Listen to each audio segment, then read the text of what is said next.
जय हिंद दोस्तों। बहादुर लोग मुसीबत में कठिनाई का सामना करते हैं, जबकि कायर लोग मुसीबत से बचने का रास्ता ढूंढ लेते हैं। और यही नहीं, अविश्वास ही डर की जननी होती है। ये कथन भारत के बिस्मार्क सरदार पटेल की है।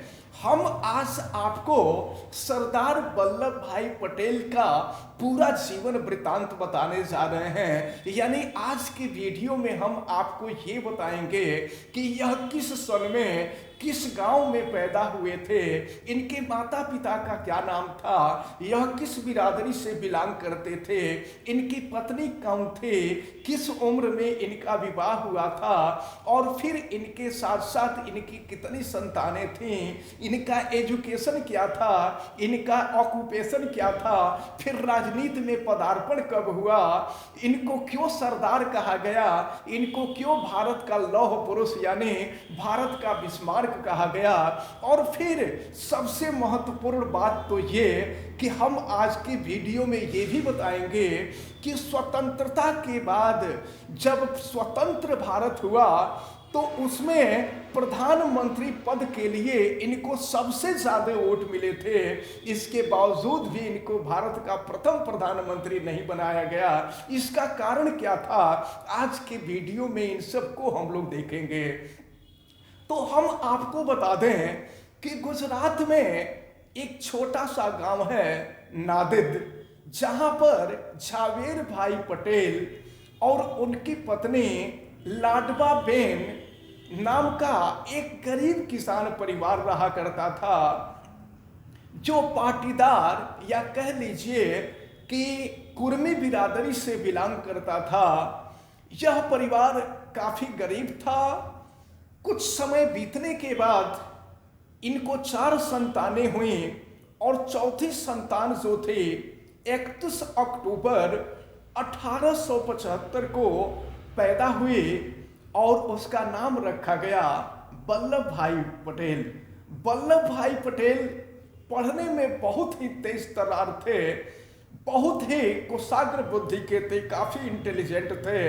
लेकिन इनके सामने सबसे बड़ी समस्या ये थी कि यह गरीब परिवार, किसान परिवार से बिलोंग करते थे।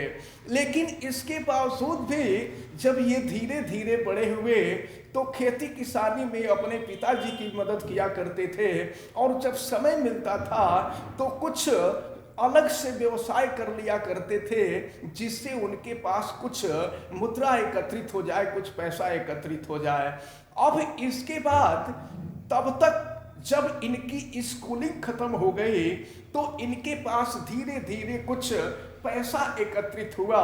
सो यह बैरिस्टरी करने के लिए यानी बैरिस्टर बनने के लिए ये इंग्लैंड चले गए, और इंग्लैंड जाकर के मिडिल टेम्पल इन नाम के कॉलेज में इन्होंने अपना एडमिशन कराया। मैं आपको ये बता दूं कि उस समय बैरिस्टरी की जो डिग्री थी वो 36 महीने में मिलती थी, लेकिन यह इतने इंटेलिजेंट थे कि इन्होंने 30 महीने में ही बैरिस्टरी की डिग्री प्राप्त कर ली।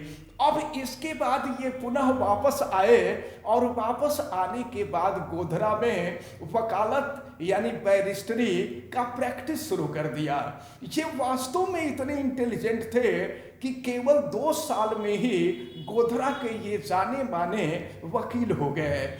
अब मैं आपको ये बता दूं कि जैसा कि आप जानते हैं कि पहले बहुत कम उम्र में ही लोगों का विवाह हो जाया करता था। तो 1891 में 16 साल की उम्र में झवेरबा नाम की महिला से इनकी शादी हो गई। कुछ समय के बाद यानी 1904 में इनको मणिबेन नाम की एक पुत्री पैदा हुई, और इसके 2 साल बाद यानी 1906 में दया भाई पटेल नाम का एक लड़का पैदा हुआ। अब मैं आपको ये भी बता दूं कि प्रारंभ में इनको राजनीति में कोई इंटरेस्ट नहीं था, लेकिन जब 1917 में गांधी जी इनसे मिले तो इसके बाद इनको राजनीति में इंटरेस्ट आने लगा। सो इनको सबसे पहले वहां का यानी 1917 में ही गुजरात का सभा का सचिव बनाया गया। अब इसके बाद हम आपको बता दें कि 1928 में तत्कालीन ब्रिटिश सरकार ने गुजरात में 22% का टैक्स लगा दिया किसानों के ऊपर, जबकि उस समय गुजरात में बहुत ही जबरदस्त अकाल पड़ा था और किसान इस स्थिति में नहीं थे कि वह अपने भोजन की व्यवस्था कर सकें, अपना जीवन किसी तरह से बिता सकें, तो वो 22% टैक्स कहाँ से देंगे। अब इसलिए बारदोली सत्याग्रह नाम का एक आंदोलन हुआ जिसका नेतृत्व पटेल साहब ने किया था।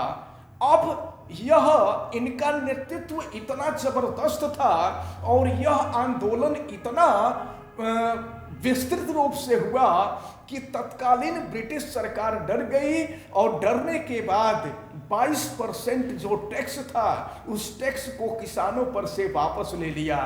परिणाम स्वरूप किसान इनको अपना सरदार मानने लगे और किसानों ने तत्कालीन वहां के जो किसान थे पटेल भाई सरदार वल्लभ भाई पटेल को सरदार की उपाधि दे दिए और तब से इनको सरदार वल्लभ भाई पटेल कहा जाने लगा।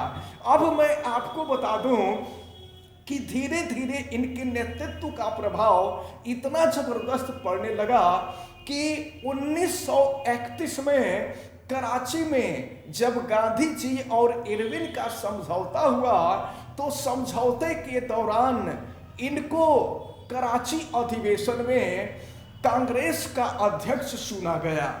अब मैं आपको ये भी बता दूं कि यह भारत के स्वतंत्रता के सबसे अग्रदूत थे। शायद पटेल साहब नहीं होते तो स्वतंत्रता के बारे में हम लोग सोच भी नहीं सकते, स्वतंत्रता की कल्पना भी नहीं कर सकते। लेकिन मैं आपको ये बता दूं कि स्वतंत्रता के बाद प्रधानमंत्री पद के 2 दावेदार थे, जिसमें एक सरदार वल्लभ भाई पटेल थे और दूसरे पंडित नेहरू थे।